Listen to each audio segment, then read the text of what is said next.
Kalau kembali ke rumah.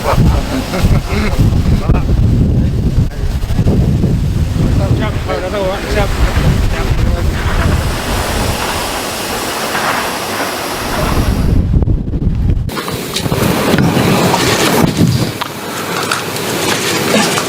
Rekan-rekan media sekalian yang saya hormati,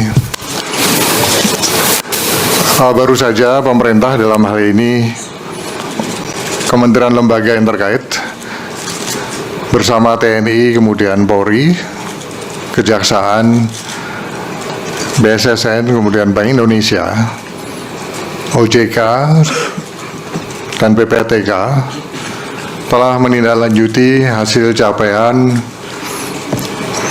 dari Des Penanganan Judi Online serta Des Keamanan Cyber dan Perlindungan Data.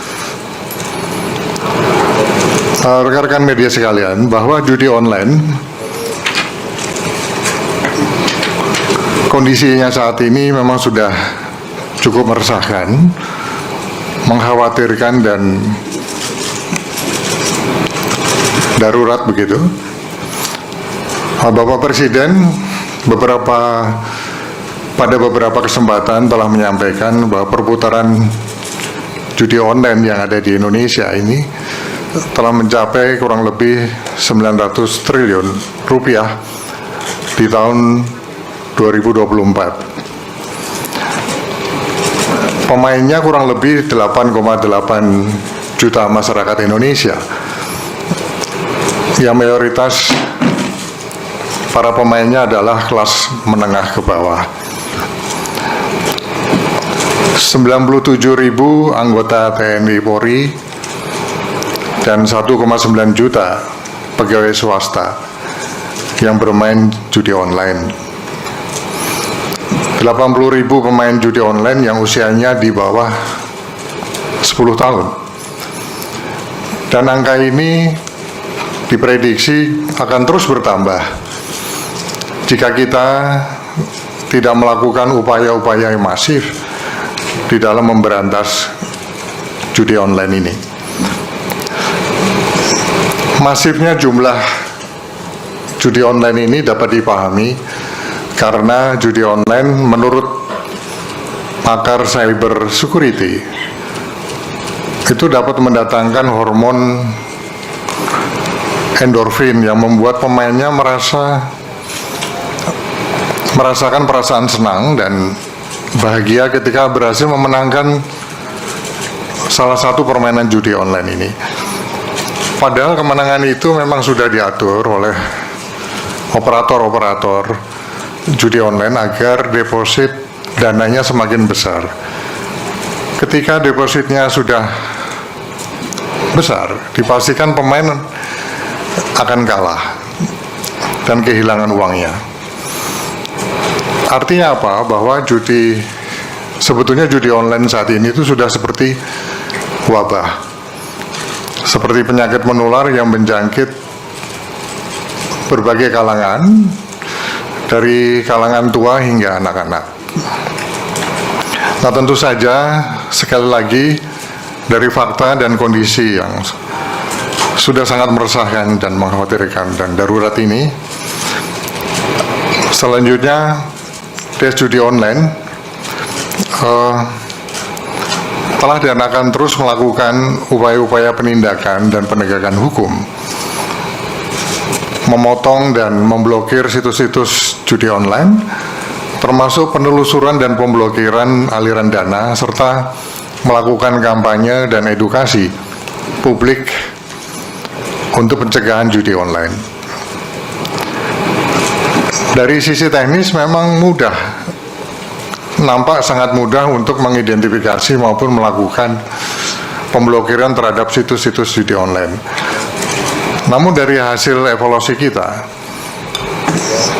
bahwa kemudian banyak operator yang melakukan domain switching, artinya mereka dengan mudah mengganti nama domain yang telah diblokir tersebut, sehingga selanjutnya langkah pemblokiran akan kita lakukan dengan lebih agresif.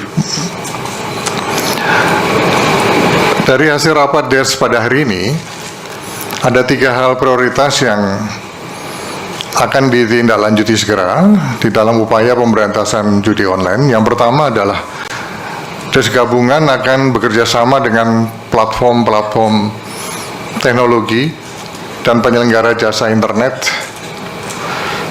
untuk melakukan pemblokiran secara sistematis. Yang kedua, DES gabungan juga akan terus melakukan penegakan hukum dan penelusuran aliran keuangan judi online. Kita akan upayakan koordinasi hukum lintas negara dengan menyasar aktivitas pencucian uang untuk memudahkan penindakan. Yang ketiga, DES gabungan juga akan memasifkan kampanye dan edukasi publik tentang bahaya akibat daripada judi online. Bahwa slot atau judi online itu adalah penipuan. Masyarakat selama ini ditipu oleh para operator judi online. Masyarakat diberi harapan bisa menang dalam permainan judi online, padahal program judi online itu sudah diset, ujung-ujungnya pasti kalah dan tidak bisa menarik uangnya. 3 hal inilah yang tadi kita putuskan dan akan segera ditindaklanjuti oleh seluruh kementerian lembaga, TNI, Polri, Kejaksaan, BSSN, Bank Indonesia, OJK, dan PPTK yang secara keseluruhan hadir pada kesempatan rilis pada siang hari ini. Sedangkan untuk DES keamanan cyber dan perlindungan data, ada 2 fokus yang saat ini sedang dikerjakan oleh Kementerian Komunikasi dan Digital dan BSSN. Yang pertama adalah melakukan perkuatan keamanan website milik pemerintah, termasuk Pemda dan lembaga pendidikan. Yang kedua, melakukan akselerasi penuntasan pemulihan atau recovery terhadap Pusat Data Nasional Sementara atau PDNS, baik dari sisi infrastruktur maupun pemulihan data, untuk mendukung pelayanan publik yang berbasis digital sebagaimana arahan Bapak Presiden. Saya kira itulah beberapa hal yang dapat saya sampaikan. Selanjutnya saya persilakan dari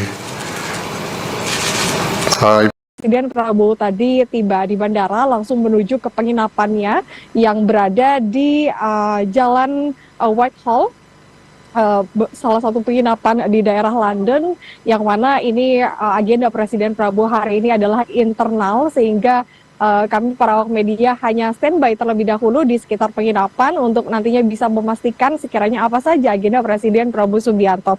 Kemudian kalau kita lihat di tanggal 21 November 2024, ini memang ada sejumlah agenda yang tadi saya sudah informasikan, yaitu bertemu dengan Perdana Menteri Inggris dan juga bertemu dengan Raja Charles III di Istana Buckingham. Informasinya ini memang jika bertemu dengan Perdana Menteri dan juga Raja Charles III, ini nantinya akan dijamu oleh Raja Charles dengan budaya mereka, budaya di Inggris, yaitu minum teh bersama-sama. Ini biasanya di waktu sore, kurang lebih pada pukul 4 hingga pukul 5 sore, yang mana ini sudah menjadi kebiasaan, yang mana kalau kita menilik sejarah daripada prosesi ataupun budaya minum teh di Inggris, ini memang telah dimulai pada abad ke-17 yang memang diawali oleh istri Raja Charles II, yaitu Catherine of Braganza. Mulanya memang untuk budaya minum teh ini hanya dilakukan oleh masyarakat kelas atas ataupun memang oleh pihak-pihak pemerintah saja. Namun seiring berjalannya waktu, dari tahun ke tahun untuk budaya minum teh di Inggris ini sudah menjadi kebiasaan yang sudah cukup sering dilakukan. Bahkan memang jika pemirsa sering melihat juga di daerah Inggris ini ada bus yang memang menyediakan fasilitas untuk melakukan budaya ataupun minum teh bersama-sama di lantai atas ataupun bus yang menyediakan double decker.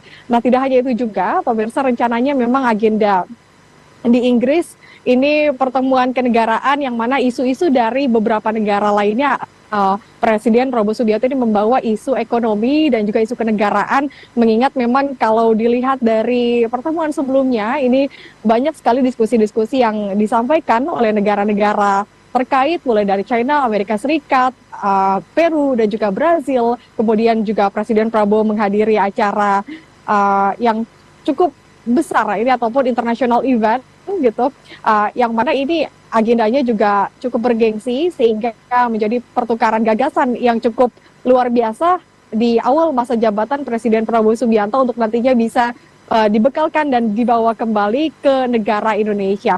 Kemudian informasinya, Ayu dan juga pemirsa, usai dari negara Inggris, ini Presiden Prabowo Subianto akan melakukan kunjungan kenegaraan ke Dubai. Namun kami masih harus memastikan kembali. Karena memang kalau dilihat dari kunjungan kerja Presiden Prabowo Subianto ini kurang lebih sudah dilakukan selama 12 hari menuju 16 hari kunjungan kerja. Kemudian nanti diagendakan akan menuju ke Dubai. Dan usai dari Dubai diinformasikan bahwa Presiden Prabowo akan kembali ke tanah air tentunya. Bismillahirrahmanirrahim. Assalamualaikum warahmatullahi wabarakatuh.